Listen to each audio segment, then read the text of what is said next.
Hello again, beautiful starseeds and lightworkers. Welcome back to my channel. My name is Jenny and this is Starseed Academy.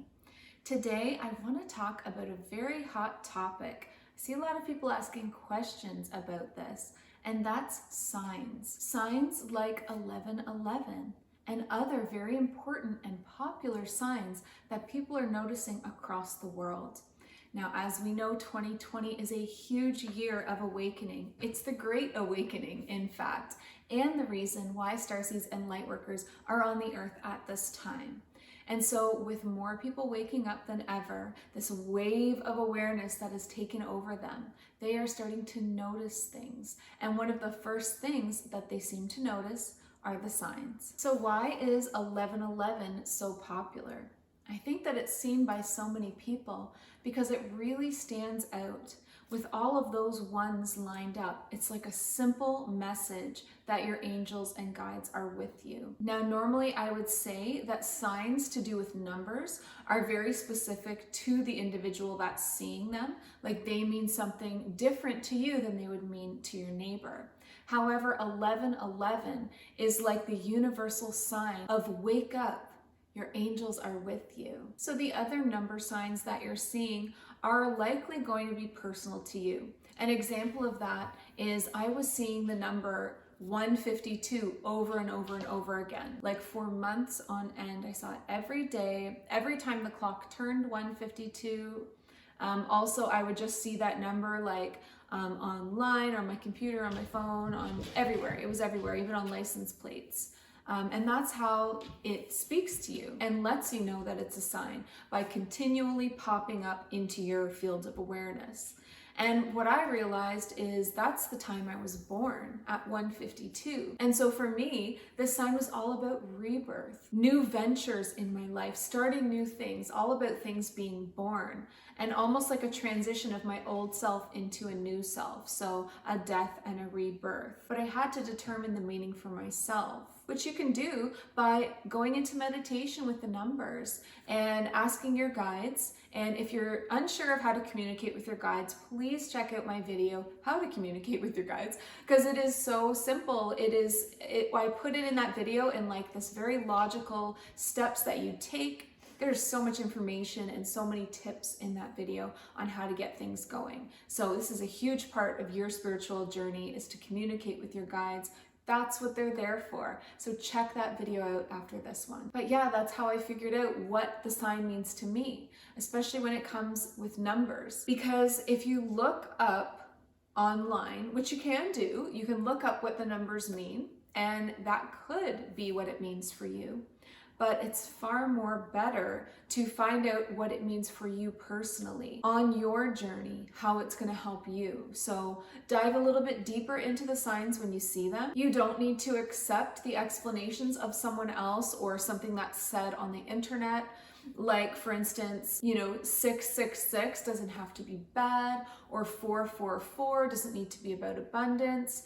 I mean, it definitely can be those things if that's what you allow it to be, but you work together with your guides and the world around you to understand the signs that are being sent to you. They're like guidance and little markers from your higher self. So when it comes to number signs, which I think are one of the first things that people notice, use your intuition.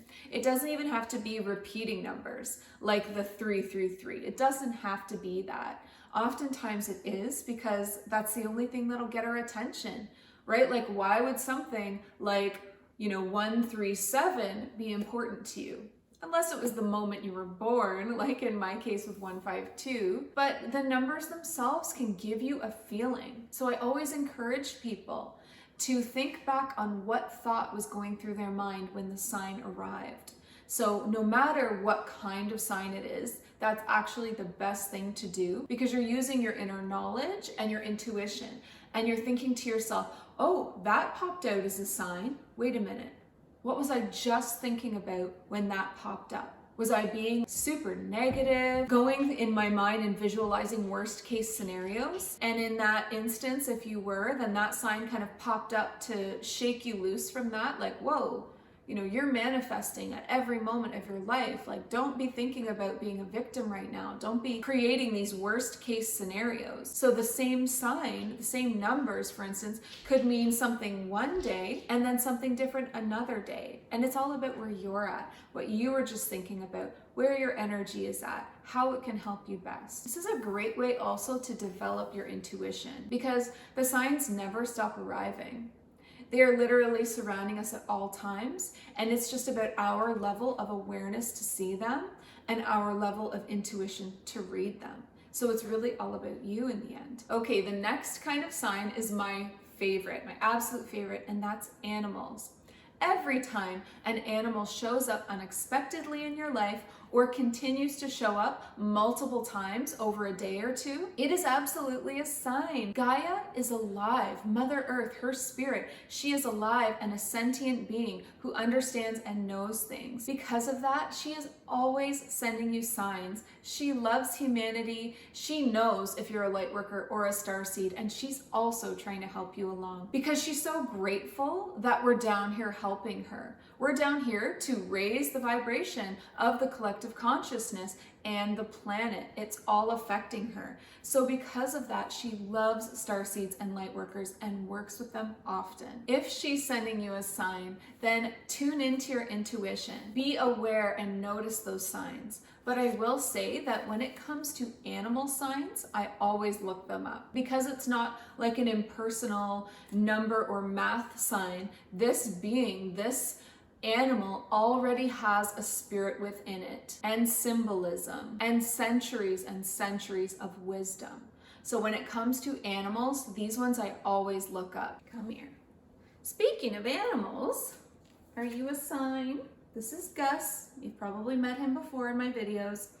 I have 3 animals, so they make a lot of appearances, but that's very interesting that he popped up right when that happened. Who was needing the sign of a cat? Go look it up. But I did talk about in my video must reads for starseeds, where I went through like my favorite books for my spiritual journey. In that video, I talked about Animal Spirit, which is this incredible book that treats the world like an oracle deck. So basically, the animals that show up as the signs are like the cards in your life.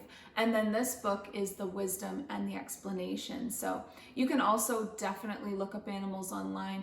Find a reputable source though, like find a website that works for you. So if you're looking up a caterpillar that you see, then the messages that are meant for you will kind of just pop out against the others. Like you always know what's meant for you. But yes, I do look up the animal signs. I do try to remember to do so. I notice them, especially if they happen more than once. And I think to myself, well, I'm definitely looking up that later. And then when I do, I then tap into my intuition and see what part of that message is meant for me. Just like you would with any card reading. You can take it or leave it. Certain parts are for you, certain parts may not be. It may be all be bang on, but again, you're practicing your intuition here and you're developing your psychic abilities, which is incredible. That's what signs are also good for, helping you speak those languages. The next very popular sign that you might be getting is phrases and certain words. So when you hear the same word said over and over, or the same phrase said over and over, it'll be like so synchronistic or coincidental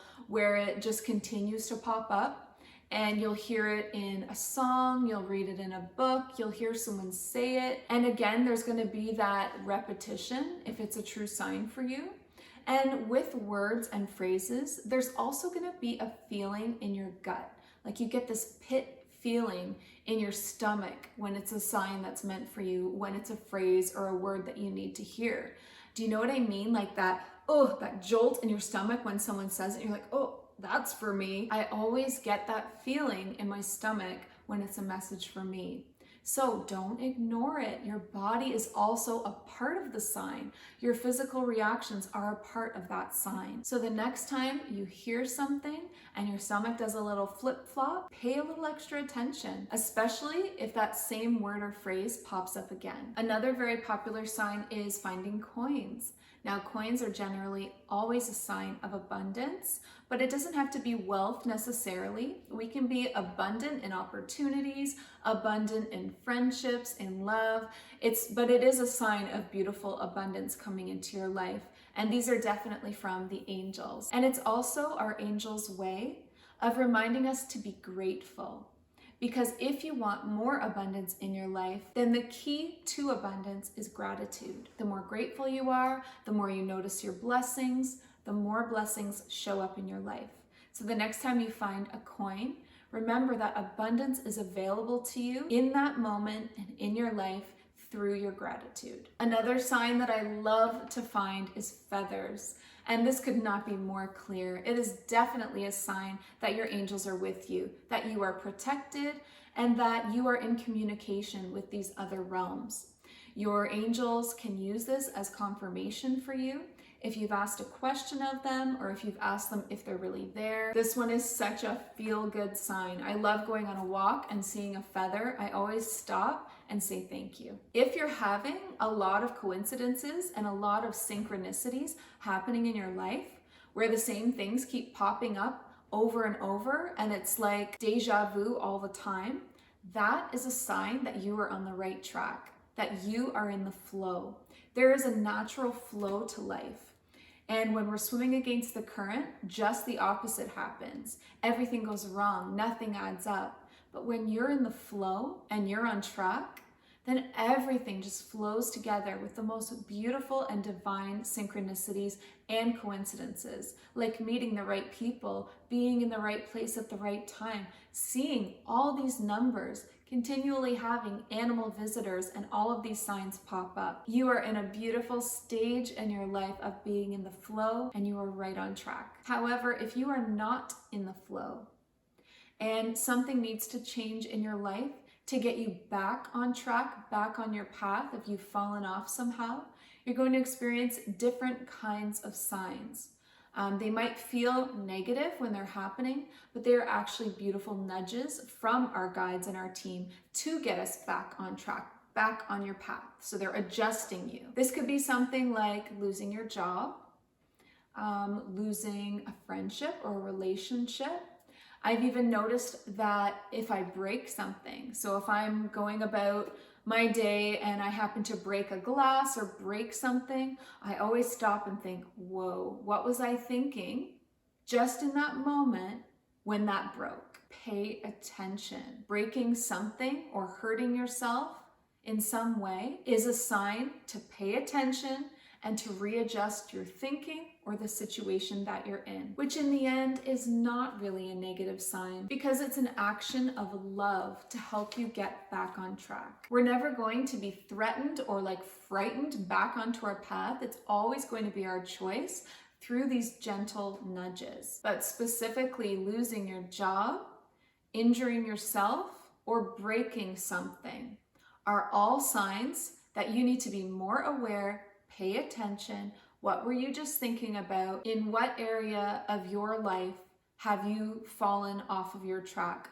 off of your navigational higher self guide? So the signs are always there every day, and the only thing that would block them is our own level of awareness. And you can cultivate that level of awareness needed through raising your vibration and also through communicating with your guides. The more you communicate with your guides, the more messages they're going to send, the more signs you're going to receive.